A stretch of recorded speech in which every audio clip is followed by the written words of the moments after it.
Hello everybody, and in today's video I want to discuss something very specific. And that specific thing is, in the Delphi case, did Bridge Guy, or as the prosecution alleges, Richard Allen, ever commit this type of offense before this? And I really went down a rabbit hole when I was trying to study things and learn things about people's behavior, what makes them more likely to offend, what makes them less likely to offend. And I want you to join me here on a quick journey for about 5 or 6 minutes. I read an article in psychologicalscience.org, and it's called "After Committing a Crime, Guilt and Shame Predict Reoffense." It says, within 3 years of being released from jail, 2 out of every 3 inmates in the U.S. wind up behind bars again. Now, we know Richard Allen doesn't have a criminal jail history. And this psychological science article goes on to talk about the difference between guilt and shame.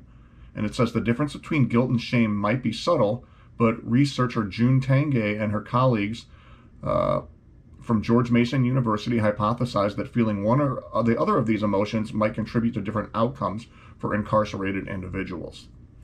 And I found it interesting because they claim that when an inmate or a subject who's committed a violent crime like this before feels guilt, that they are less likely to reoffend. But when they feel shame, on the other hand, it involves a painful feeling directed toward the self. It says, for some people, feelings of shame lead to a defensive response, a denial of responsibility, and a need to blame others, a process that can lead to aggression. Now, why am I talking about this? Because, in my opinion, there are a lot of people with deviant behaviors, desires, sexual desires, and obviously, if Richard Allen is guilty, he had some sort of desire toward young teenagers. And that would be a shameful sort of thing.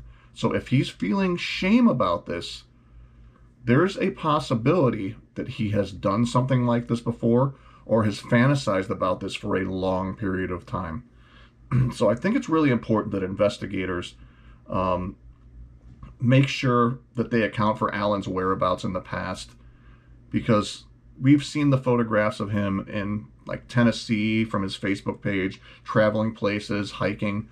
Who knows who else he might have encountered if in fact he is guilty. And I want you to take a look at this because it's really important. Most of you have already seen or heard this, but we know that Richard Allen worked at CVS Pharmacy, and he did things like, cashiering, processing photographs. I also know he had a pharmacy tech license, but I've been told by people who were former employees there that he actually normally didn't fill prescriptions or things like that because it was kind of an as-needed emergency sort of basis, or if they were short-staffed. But anyway, take a listen here. Can I just ask you one question? Maybe you can put a rumor to rest or something. There's a report going around right now that this Mr. Allen actually processed some photos for the family at the CVS. Do you know if that's accurate? That is accurate. Okay, and that he didn't charge the family when they came in to claim the photos? That is correct. Okay, and you know that firsthand. We are always careful to be accurate. All right, one more question. So they came in with photographs for Richard Allen to process at the CVS. Becky Patty confirms that these photographs were given back to her free of charge by Mr. Allen. I've also heard rumors, and I can't confirm this, that they were photographs from Libby and Abby's actual funeral.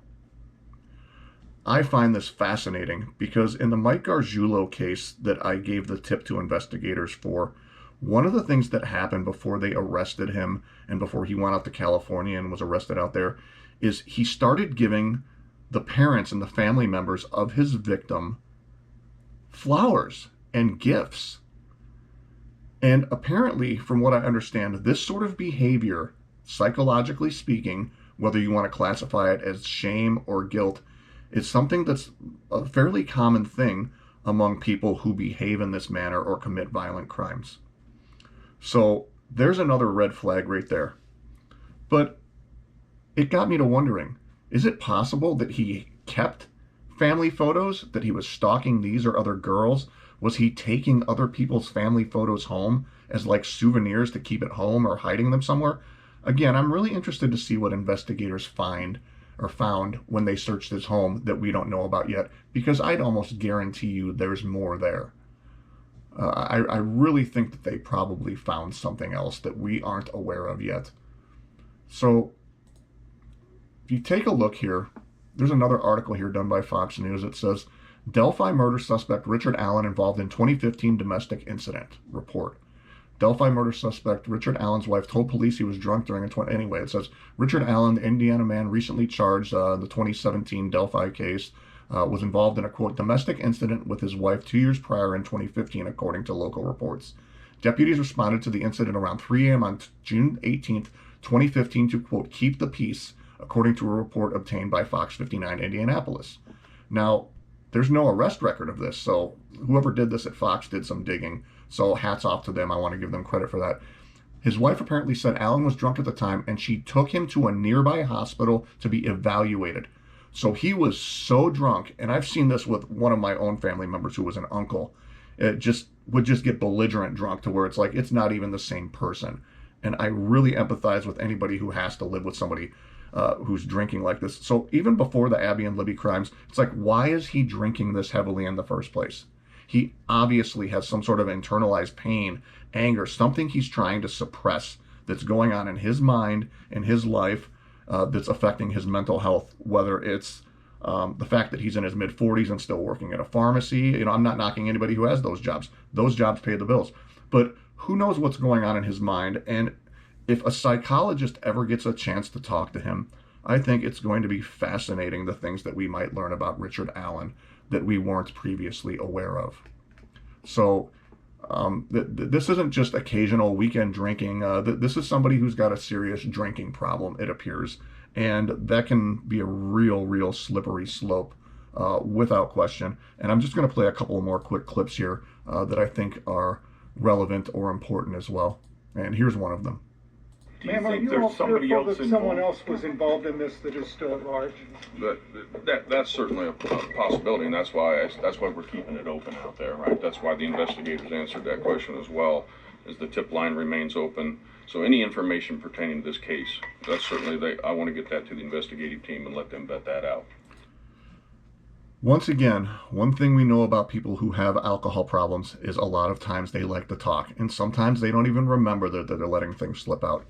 If you were somebody who was drinking with Richard Allen or spent time with him, and you know some things that he was talking about to people that just didn't seem right, don't hesitate to reach out to investigators.